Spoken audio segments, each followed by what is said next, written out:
Hello and welcome back to Trains Up North. Previously in this series we've discussed why a tail lamp is so important. So what do we do if a train passes without one? Let's find out as we continue our deep dive into signalling. So before we start, as always, this is based on current absolute block principles and historic practice may have differed slightly. The signal boxes are completely made up. And if you want to download the diagrams, there should be a link in the description. If you're new around here, you might want to check out some of my other signalling videos first. And also consider hitting the subscribe button so you don't miss any future videos. Let's get into it. So we're in Brewery Junction signal box for a change when we get offered a train from Green Lane. And it's a class 4 train, so it's a freight train. We're going to accept this. We'll put the block indicator to line clear.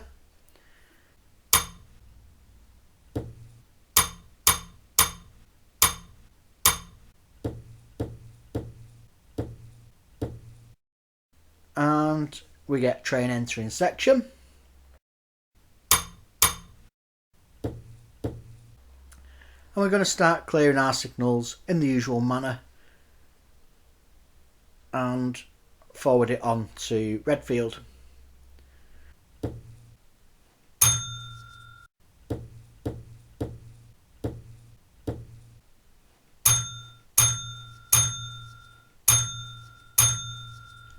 Redfield then offers us a class 2 train, so this is a passenger train.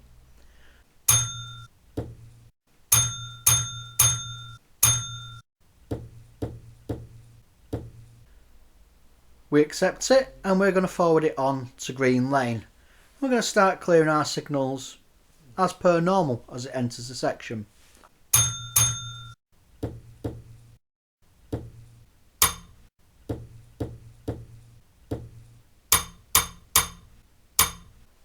We're looking out the window now and I can see this freight train passing the distance signal.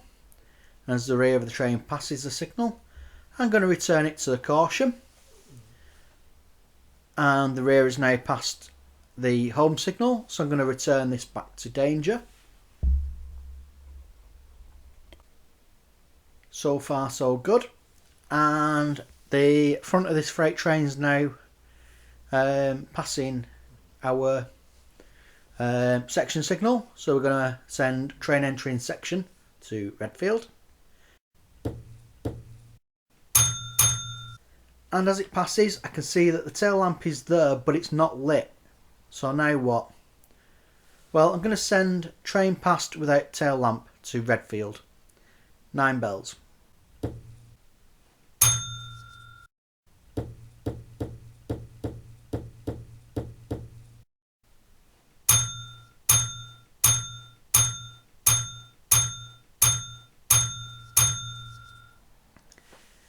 I'm also going to send train out of section to Green Lane. Now I can do this because I know the train's complete. I can see the tail lamp, it's just not lit. And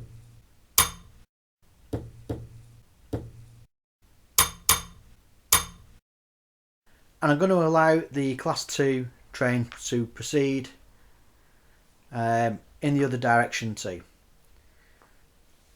So as that passes the signals, I'm going to put them back behind the train and I'll send train entering section to Green Lane.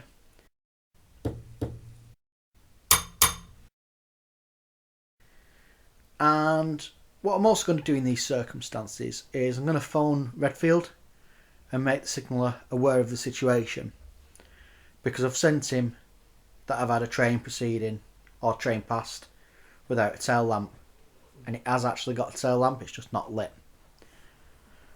So what Redfield will do is they'll maintain their signals in the on position, and when the train stops they'll speak to the driver. Once the lamp is present and lit, they're going to let the train continue. Modern lamps are battery powered, so it could be that the batteries run out, or it could be some other type of electrical fault. It could be anything, but it's there, it's just not lit. Traditionally, the tail lamps were filled with paraffin and had a flame inside the lamp that burnt on the paraffin and thus produced light. So again, these could sometimes extinguish. So it's passed with the tail lamp, but it's not lit, so it's not right. So we're going to stop it and we're going to put the problem right. But as we know that the train's complete, we're not too fussed in this situation. We can still clear the line behind it and accept another train in the normal manner. So we're not going to cause too much delay or anything like that. So let's just rewind a little bit, and we're going to say we have a train approaching from Redfield, which is the Class 2 passenger train, when our Class 4 train passes us. Only this time there is no tail lamp. Now this is a little bit more serious than the last one, and I'm going to explain why very shortly. So first thing we're going to do is we're going to start throwing all the signals back against our passenger train, even if this results in an emergency stop. Now normally we don't want to cause a train to do an emergency stop, but it's better to spill some coffee and have the train do an emergency stop than have a train crash, and that's what we're trying to avoid. After we send the train entering section to Redfield, we're then going to send train pass without tail lamp to Redfield. 9 bells.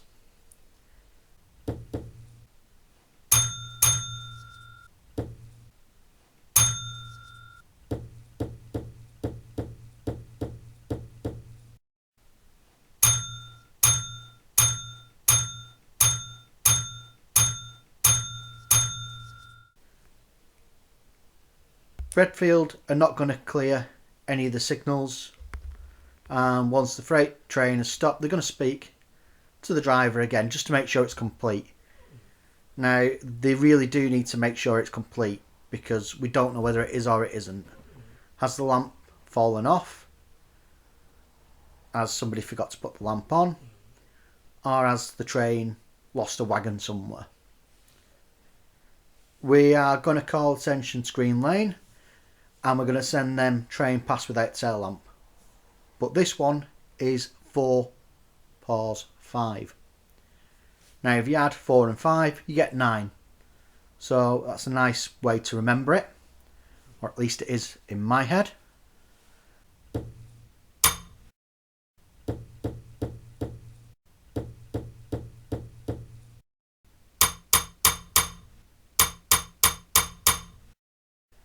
And we're going to keep our block indicator to train online, so we're not clearing it, because we don't know whether all the trains left the section. Once our passenger train has been brought to a stop, either at our home signal or the section signal, we're going to send 3 pause 5 to Green Lane to cancel this train.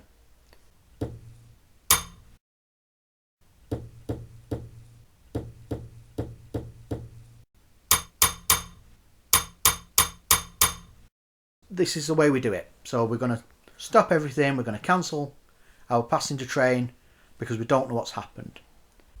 Green Lane are going to put their block indicator back to normal, and then they're going to need to wind out the manual time release. This is also called a well and block release or a well and block control, but I'm going to cover this in another video because I don't want to complicate things too much, and I'm going to do a video dedicated to safety systems. So we'll cover well and block release in that. If we haven't had confirmation that the freight train is complete, we're going to brief the driver of our passenger train, and we're going to tell them to proceed at caution, obviously once we clear the signal. We're also going to tell them to report anything that they see that's wrong, and obviously if they come across an obstruction on the line or anything like that, they're going to stop short of the obstruction. We're then going to offer this train forward to Green Lane. Remember, we've cancelled it, so as far as Green Lane is concerned, this train's not coming. So we need to send the request again and offer it. Once we've offered it forward and they've accepted, they're going to put the block indicator to line clear.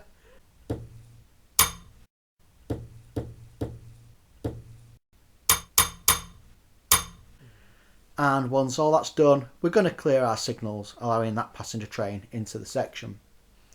So if it's at the section signal, we'll clear the section signal.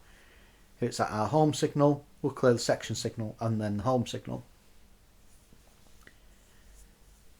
If the freight train is complete, which is what we're hoping it will be, Redfield are going to send the 2-1 bell code if they're able.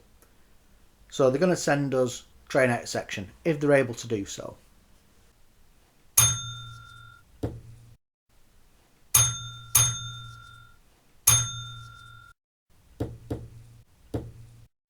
So why might they not be able to do that? I hear you cry. Remember in one of my previous videos when I spoke about clearing points? Well, if the train's still within the clearing point of the home signal, they can't send that the train's out of section. So on a semaphore signal, that's 440 yards beyond the signal. So if any part of the train's still in that, they can't send train out of section. If that's the case, what they're going to do is they'll advise us verbally.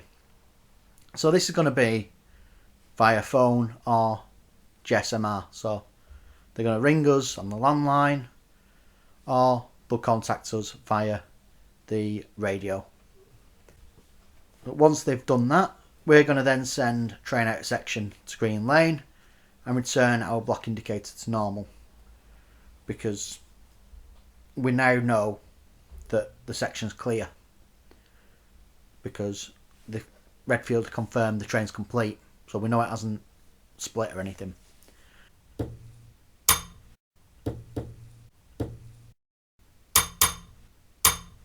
So I hope that makes sense, and if it doesn't, feel free to watch it again, and by all means print out the signal box diagrams when you're watching these videos and use different coins or counters and things like that just to represent the trains. And as I'm going through them, just imagine that you're the signaller and imagine yourself doing these moves, like moving the signals and things and the points. That's what I did when I started learning signalling, and when you start doing that and actually running the scenarios through, it seems to make a lot more sense, and for me it sunk in a lot quicker. It might not work for you. If it doesn't, do whatever works for you. If they check the freight train and it's not complete, so it's split and we've got wagons that are no longer attached, we're going to treat it as a divided train. Again, I'm not going to cover this today as I don't want to add too much at once, so I'll do that in a separate video in future. So if you want to see that, don't forget to subscribe, then you don't miss it. Obviously, if we'd had confirmation that the freight train was complete prior to us briefing the passenger train driver, we wouldn't need to do this, as there won't be any issues. We know the line's not going to be blocked or anything. So why did we stop the passenger train anyway, especially if we've caused that train to do an emergency stop? Well, if the freight train's divided, who's to say what's happened to the remaining part of the train? Why is it divided? Is there a broken rail or something like that? If it's divided, have the wagons derailed, and are they now obstructing the adjacent line? They could have struck a line-side structure such as a bridge or anything. We don't know. What we don't want is a train crash, because that's going to cost a lot of money. The line's going to be shut for quite a while. There's going to be a lot of paperwork involved, and nobody likes unnecessary paperwork. So that's why we treat it as a worst case scenario until we can prove otherwise. So remember, on the railway, we want to get trains from A to B safely. Now if this means that we delay people by stopping trains, then unfortunately you're going to be delayed.